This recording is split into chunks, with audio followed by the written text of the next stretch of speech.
Hello everyone, welcome back to another Watchin. Today I have a quick box opening of my Watchgang Black membership for February. At least I hope it's my Black membership, we'll see. Before we get to that, do a quick wrist check and you'll see that I am wearing my Dreyfus & Co. 1953.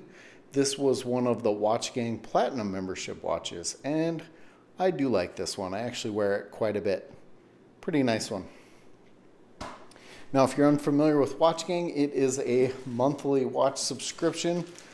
And the only one I still subscribe to is the Black membership. It is the $99 membership.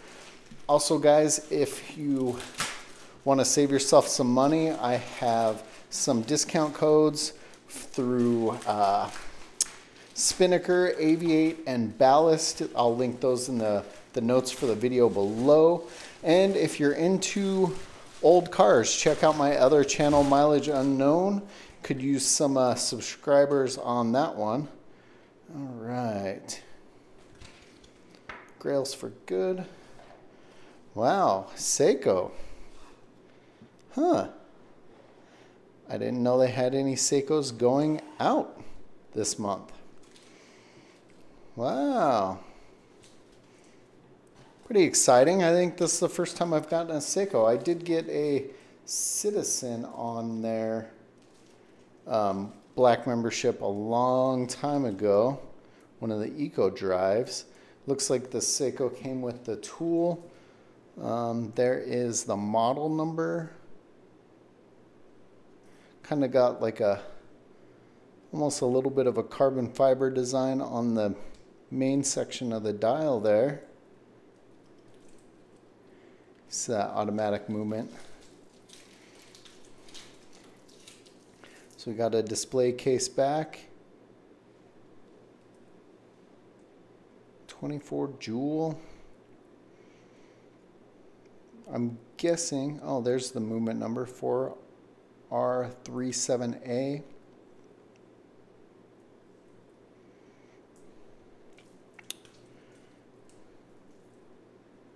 Huh. I know nothing about this particular model. Looks like we've got a 24-hour subdial date window down here at the 4 o'clock position, which is something I like. Looks like it's pretty much a polished case with a little bit of brush on the top that kind of goes into the brush bracelet. So the top of the lugs there are brushed versus polished. Huh.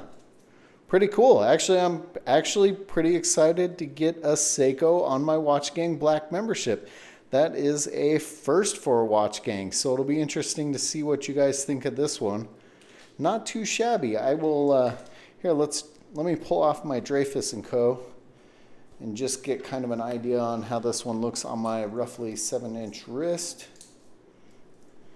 Granted, it's still got plastic and everything else, but that is a good size on that one for my wrist.